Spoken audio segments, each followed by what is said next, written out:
Hello class! So, today gagamitin natin itong molecular modeling kit para ipakita ang iba't ibang molecular geometries.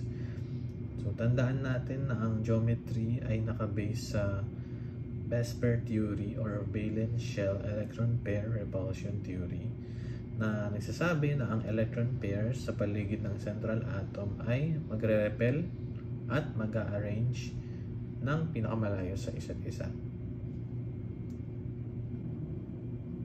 So, una, linear geometry. So, example sa PowerPoint natin is beryllium chloride, di ba? Pero ito yung example ko ngayon sa ating molecular modeling kit, which is carbon dioxide. So, yung central atom natin, ito, which is carbon, meron siyang dalawang region of electron density or red, tinatawag natin regions of electron density. Tapos dalawang double bonds, ito dalawang double bonds, and bond angle nito is 180. From magme-measure ka, diba, from here, so 180 siya dito. Straight lang siya, linear. Okay, so next natin is trigonal planar. So, ang example is boron trifluoride or BF3. So, ito siya sa ating molecular modeling kit. So, yun yung nasa PowerPoint ngayon. Ang ating central atom ay may tatlong bonding pairs. Ito. Tapos, walang lone pair. So, para ma-minimize yung repulsion, nag-i-spread out evenly on one plane. Ito yung plane. Ito yung plane. Kung ganyan naman, so andito yung plane. So kung ganyan naman, andito yung plane sa axis na to. So 120 degrees ang angle. So trigonal planar.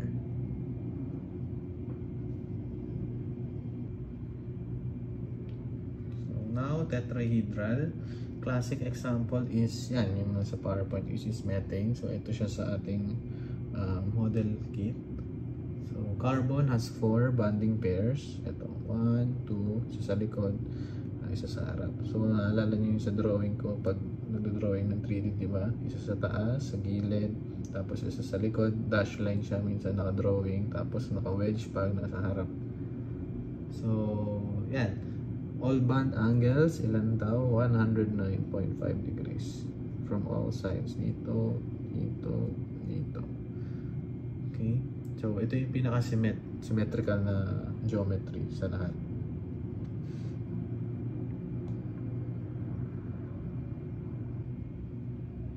Ngayon, kung may one lone pair naman, gaya ng ammonia, dito sa ating example. So ito siya sa modeling kit, NH3.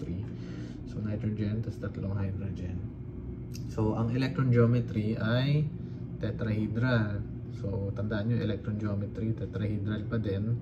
Pero ang molecular geometry ay trigonal pyramidal. So ito siya kung bakit siya tinawag na trigonal pyramidal. Para mas ma-imagine nyo. Ayan siya. Tapos ang lone pair repulsion. So ang lone pair natin nandito, no? So wala kasing provision for representation ng lone pair itong kit na nabili ko. So dito yung lone pair. Imagine nyo, nandito siya. So nagre-repel yung ibang dito sa bonding pairs pababa. So kung ang angle sa tetrahedral ay 109.5 degrees, so dito sa trigonal pyramidal, since mas malakas yung repulsion kapag may lone pair, ang angle dito ay 107 degrees. Dito, dito, tapos dito. So ito siya.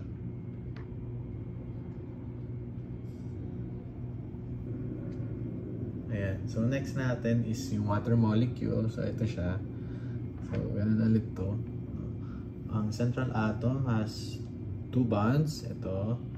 Tapos yun nga, imagine niyo na may lone pair dito, tsaka dito sa side na to. Lone pair dito, tsaka dito sa part na to. So ito yung sa drawing. So yan siya, ang geometry nito ay, molecular geometry ay bent from tetrahedral din. So naging bent siya kasi may dalawang lone pair na. So napupush ng lone pair harder kasi nga dalawa na siya, no?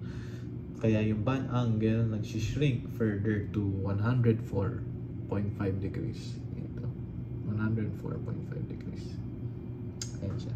Water. Okay. Now, itong example natin is trigonal bipyramidal naman. So, example molecule natin is phosphorus pentachloride. So, ito siya. Phosphorus itong violet. Tapos, 5 chlorine atom sa paligid niya. So, naalala nyo dun sa video, no? 3 atoms ay nasa equatorial phase, plane, equatorial plane. Ito yung equatorial plane. So, ito yung tatlo na yon. So, imagine niyo siya. So, may plane tayo dito. So, equatorial yun. Equatorial position yan nandito. Tapos, yung dalawa sa taas, at sa baba, dito sa vertical, ay axial plane. Okay? Tapos, ang band angle dito sa ating equatorial plane ay 120 degrees. So, makita nyo dito, no? So, ito yan. Papa-imagine ko sa inyo. So, igaganto ko na ng konti. Andito yung 120 degrees. Dito, tsaka dito. So, within the plane, itong plane na to. So, 120 degrees yan. Dito. Ito mga to. Tapos, yung nasa axial position natin, from dito naman, 90 degrees. So, alatan naman, di ba? Dito, 90 degrees siya. 90 degrees dyan, 90 degrees to, 90 degrees to, ito. Dito din kapag nito sa likod, ganun din, 90 degrees dito, 90 degrees dito. So, yan siya. Trigonal, bipyramidal, baka siya bipyramidal, so bubuka ng pyramid, diba? Isa sa taas ng pyramid, isa sa baba ng pyramid. Trigonal, bipyramidal. Okay? So, ang next naman dun is yung ito, distorted tetrahedron or SISO. So, ang mangyayari dun, itong isang bonding pair, imagine niyo ngayon na lone pair na siya. So, napalitan siya ng lone pair. So, ito siya. Sa ganyang side. Yan, ito yun. So, may lone pair ka na dito na isa. So, kaya siya tinawag na SISO kasi pag ganito mo siya tinignan, para siyang SISO, diba? Ganyan. So, yan din siya. SISO. So, ito ay trigonal bipyramidal yung electron geometry, pero yung molecular geometry ay distorted tetrahedron or SISO. Tapos kapag tinanggal natin yung isa pa, so next ko lang to. Yan. Kapag tinanggal ko pa yung isa sa equatorial phase, so sa equatorial plane tayo nagtatanggal ng bonding pairs, no? Pag tinanggal ko pa yung isa, so, dalawa na yung lone pair. So, yan, may imagine nyo, no? Dito yung isa, dito yung isa. So, anong sabi dito? Nagiging, ano na siya? T-shape na yung molecular geometry. Kasi dalawa na yung lone pair. So, dito, isa dito sa side na to. So, yan siya. So, sa drawing, no, medyo bent ng ganun. So, dito sa molecular geometry, ay, sa kit natin, hindi masyadong halata. Pero yan na siya. So, ang band angle nito, 90 degrees na. Okay? So, kadugtong pa nun ulit, kapag tinanggal ko pa itong isang bonding pair, pinalitan pa natin ng lone pair. So, tatlo na yung lone pair na nakapalibot sa central atom, tapos dalawa na nasa eggshell. So, ang tawag na sa kanya ay linear na. Since salata nyo na straight na siya, diba? So, linear na siya. 180 degrees ang band angle. So, from trigonal bipyramidal, pag nagkakaroon na ng lone pair, so, ito na yung mga possible na molecular geometry. Yan, linear. So, ito yung octahedral geometry. So, meron siyang 6 bonding pairs. 1, 2, 3, 4, 5, 6. So, dapat orange yung ano nito. So, ginamit ko na lang yung chlorine. So, kulang kasi yung fluorine sa modeling kit natin. So, 6 bonding pairs. No lone pairs. So, ang example is itong sulfur hexafluoride, SF6. So, lahat ng bond angle ay 90 degrees. So alala nyo ulit, dito yung eggshell. Dito yung eggshell, taas at baba. Tapos ito yung equatorial plane natin. Dito. Yan. Ito yung equatorial plane, ito yung eggshell. Taas sa vertical. So, kapag tinanggalan ko, wait lang, palitan ko lang ulit tong PowerPoint. Hanapin ko yung octahedral. Ang geometry nito ay octahedral guys. Octahedral. Okay. So punta tayo dito sa pag may lone pair na siya. So yan, octahedral. Pag tinanggalan natin ng isang bonding pair, pinalitan natin ng lone pair. Yan. Lone pair na yung nasa ilalim. So ano na siya? Square pyramidal na siya. So ba't siya square pyramidal? So yung base niya ay square. Pag pinagdugtong ito, tapos bubuka ng pyramid from that. Okay. So example nito, usually bromine, pentafluoride. So yung next, so dugtong na natin dito. Pag tinanggalan pa natin ng isa pa sa taas na bonding pair, ayan. So meron tayong square planar. So nasa isang plane lang, di ba?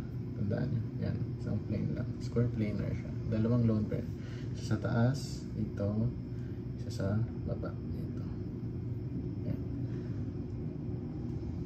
So yun yung mga geometries, molecular geometries natin guys. So recap lang. So yung best pair theory, pre-predict niya yung molecular geometries based doon sa regions of electron density. So today, pinakita ko sa inyo yung iba't ibang geometries, yung linear, trigonal planar, tetrahedral, trigonal pyramidal, bent, trigonal bipyramidal, seesaw or distorted tetrahedron, T-shape,